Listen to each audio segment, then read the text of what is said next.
Chilli powder, ಸಖತ್ ಖಾರ ಬಣ್ಣ ಮತ್ತು ರುಚಿ ಆಚಿ ಚಿಲ್ಲಿ ಪೌಡರ್. ಸೂಚನೆ ಮೇರೆಗೆ ಅಧಿಕಾರಿಗಳಿಂದ ಸರ್ವೆ ಕಾರ್ಯ.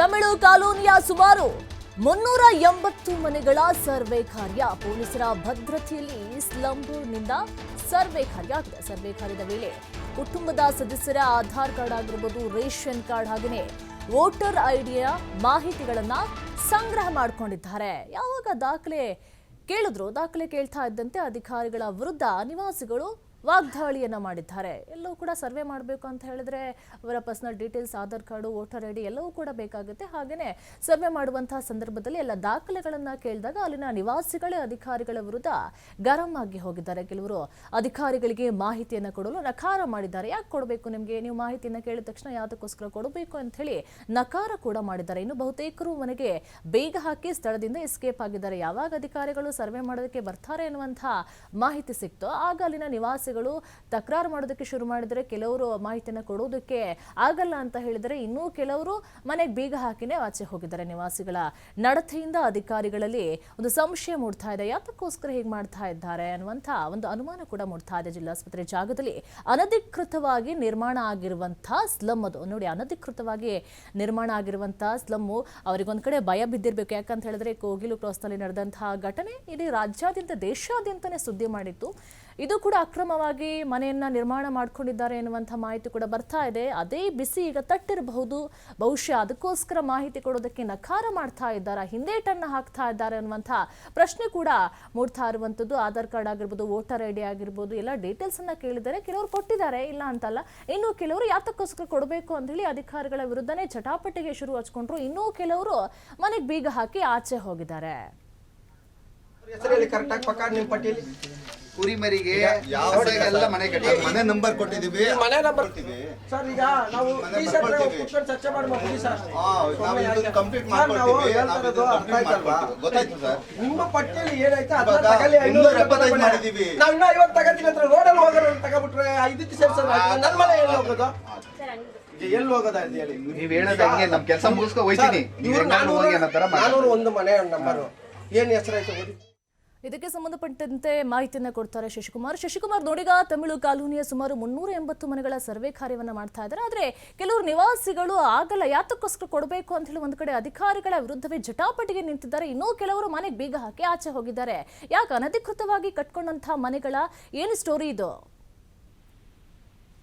ನಿರೀಕ್ಷಾ, ಇದೊಂದು ಪ್ರಕರಣ ಸಾಕಷ್ಟು ವರ್ಷಗಳಿಂದ ಜಟಾಪಟಿಗೆ ಏರ್ಪಟ್ಟಿರ್ತಕ್ಕಂಥದ್ದು. ಯಾಕಂತ ಹೇಳಿದ್ರೆ ಮಂಡ್ಯ ಜಿಲ್ಲಾಸ್ಪತ್ರೆಗೆ ಪಕ್ಕದಲ್ಲೇ ಇರತಕ್ಕಂತ ಈ ಒಂದು ತಮಿಳು ಕಾಲೋನಿ ಹಿಂದಿನಿಂದಲೂ ಕೂಡ ಅಕ್ರಮವಾಗಿದೆ ಅನ್ನೋ ಒಂದು ಗಂಭೀರವಾದಂತಹ ಆರೋಪಗಳು ಕೇಳಿ ಬರ್ತಿದ್ವು. ಅಷ್ಟೇ ಅಲ್ಲ, ಆಸ್ಪತ್ರೆ ಜಾಗ ಕಿಷ್ಕಿಂದೆ ಅಂತಿದೆ, ಅದನ್ನ ವಿಸ್ತರಣೆ ಮಾಡಬೇಕು.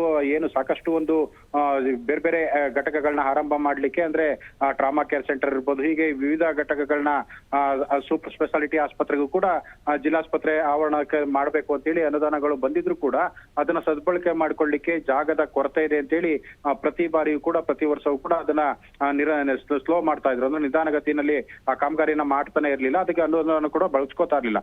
ಹೀಗಾಗಿ ಇದಕ್ಕೆ ಸಂಬಂಧಪಟ್ಟಂತೆ ಜಿಲ್ಲಾಸ್ಪತ್ರೆ ಜಾಗ ಒತ್ತುವರಿ ಆಗಿದೆ, ಅದನ್ನ ತೆರವುಗೊಳಿಸಬೇಕು ಅಂತೇಳಿ ಸ್ಥಳೀಯ ಕೋರ್ಟ್ ಇಂದ ಹಿಡಿದು ಹೈಕೋರ್ಟ್ ವರೆಗೂ ಕೂಡ ಕೆಲವರು ಕೋರ್ಟ್ ಏನು ನ್ಯಾಯಾಲಯದ ಮೊರೆ ಹೋಗಿದ್ರು. ಆ ಹಿನ್ನೆಲೆಯಲ್ಲಿ ಇದೀಗ ಕೋರ್ಟ್ ಕೂಡ ಆಗ್ಲೇ ಕಳೆದ ಹಲವಾರು ವರ್ಷಗಳಿಂದ, 5-6 ವರ್ಷಗಳಿಂದ ಹಿಂದೆನೆ ಕೂಡ ತಮಿಳು ಕಾಲೋನಿಯನ್ನ ತೆರವು ಮಾಡಬೇಕು, ಅದು ಜಿಲ್ಲಾಸ್ಪತ್ರೆಗೆ ಸೇರಿದ ಜಾಗ ಅಂತೇಳಿ ಕೂಡ ಅದನ್ನ ಫೈನಲೈಸ್ ಮಾಡಿತ್ತು. ಆದ್ರೆ ಅದಕ್ಕೆ ಏನು ತಮಿಳು ಕಾಲೋನಿ ನಿವಾಸಿಗಳು ಈಗಾಗಲೇ ಆ ತಮಿಳು ಕಾಲೋನಿಯಲ್ಲಿ ವಾಸವಾಗಿರ್ತಕ್ಕಂಥದ್ದು, ಸಾಕಷ್ಟು ವರ್ಷಗಳಿಂದ ಅಲ್ಲೇ ವಾಸವಾಗಿದ್ದಾರೆ.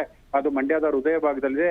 ಅವ್ರನ್ನ ತೆರವು ಮಾಡಬೇಕು ಅಂದ್ರೆ ಎಲ್ಲಿಗೆ ತೆರವು ಮಾಡಬೇಕು ಅನ್ನೋ ಒಂದು ಸಂಕಷ್ಟ ಸ್ಥಿತಿ ಕೂಡ ಜಿಲ್ಲಾಡಳಿತಕ್ಕೆ ಎದುರಾಗಿತ್ತು. ಆದ್ರೆ ಮಂಡ್ಯದ KHP ಬಡಾವಣೆ ಅಂತ ಏನಿದೆ, ಕೆರೆಯಂಗಳ, ಅಲ್ಲಿ ಸೂಕ್ತ ಜಾಗವನ್ನ ಗುರುಸಿ ಅವರಿಗೆ ನಿವೇಶನಗಳು ಅಂದ್ರೆ ಮನೆಗಳನ್ನ ಕೂಡ ನಿರ್ಮಾಣ ಮಾಡಿ ಈಗಾಗಲೇ ಪೂರ್ಣ ಆಗಿರ್ತಕ್ಕಂಥದ್ದು. ಆದ್ರೆ ಇಲ್ಲಿಂದ ನಾವು ಹೋಗೋದಿಲ್ಲ ಅಂತೇಳಿ ತಮಿಳು ಕಾಲೋನಿ ನಿವಾಸಿಗಳು ಪದೇ ಪದೇ ವಾದವನ್ನ ಮಾಡ್ತಿದ್ರು. ಅದ್ರ ವಿರುದ್ಧವೂ ಕೂಡ ಸಾಕಷ್ಟು ಗೊಂದಲ ಮತ್ತೆ ಸಾಕಷ್ಟು ನೂಕುನುಗ್ಲು ಕೂಡ ಆಗಿತ್ತು. ಜೊತೆಗೆ ಅಷ್ಟೇ ಅಲ್ಲ, ಮಾತಿನ ಚಕಮಕಿ ಕೂಡ ಆಗಿತ್ತು. ಇದೀಗ ಜಿಲ್ಲಾಡಳಿತ ಮತ್ತೆ ಕೋರ್ಟ್ ಆದೇಶದಂತೆ ಜಿಲ್ಲಾಡಳಿತ ಅವ್ರನ್ನ ತೆರವೇ ಮಾಡ್ಲೇಬೇಕಾದಂತ ಪರಿಸ್ಥಿತಿ ನಿರ್ಮಾಣ ಆಗಿರ್ತಕ್ಕಂಥದ್ದು. ಹೀಗಾಗಿ ಜಿಲ್ಲಾಧಿಕಾರಿಗಳ ಆದೇಶದಂತೆ ಸ್ಲಂ ಬೋರ್ಡ್ನ ಅಧಿಕಾರಿಗಳು ತಮಿಳು ಕಾಲೋನಿಯ ಸರ್ವೆಗೆ ಹೋಗಿರ್ತಕ್ಕಂಥದ್ದು. ಏನು ಮೂಲ ನಿವಾಸಿಗಳು ಯಾರಿದ್ದಾರೆ, ಅವ್ರ ವೋಟರ್ ಕಾರ್ಡ್ ಇರ್ಬೋದು, ಆಧಾರ್ ಕಾರ್ಡ್ ಇರ್ಬೋದು, ಮತ್ತೆ ಏನು ಅವರ ಮೂಲ ನಿವಾಸದ ಪತ್ರಗಳೇನಿದಾವೆ ಅವೆಲ್ಲವನ್ನು ಕೂಡ ಪಡೆದು ಒಂದು ಸರ್ವೆಯನ್ನ ಮಾಡಿ ಮಾಡ್ಲಿಕ್ಕೆ ಮುಂದಾಗಿರ್ತಕ್ಕಂಥದ್ದು. ಇದಕ್ಕೆ ಸಾಕಷ್ಟು ವಿರೋಧ ಕೂಡ ವ್ಯಕ್ತವಾಗಿತ್ತು. ಹೀಗಾಗಿ ಬಿಗಿ ಪೊಲೀಸ್ ಬಂದೋಬಸ್ತ್ ನಲ್ಲಿ ಕಳೆದ 2 ದಿನಗಳಿಂದಲೂ ಕೂಡ ಈ ಒಂದು ಸರ್ವೆ ಕಾರ್ಯ ನಡೀತಿರ್ತಕ್ಕಂಥದ್ದು. ಆದ್ರೆ ಈ ಒಂದು ಸರ್ವೆ ಕಾರ್ಯದ ಸಂದರ್ಭದಲ್ಲಿ ಅಂದ್ರೆ ಸ್ಥಳೀಯವಾಗಿ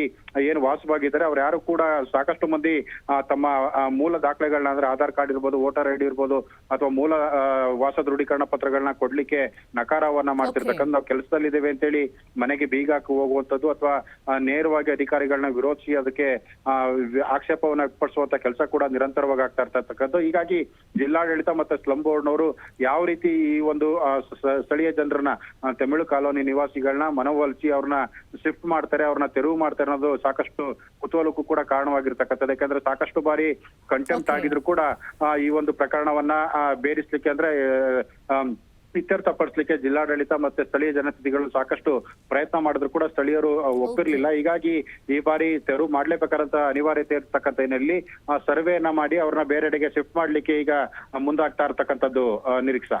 ಥ್ಯಾಂಕ್ ಯು ಶಶಿಕುಮಾರ್ ನಿಮ್ಮೆಲ್ಲ ಮಾಹಿತಿಗಾಗಿ.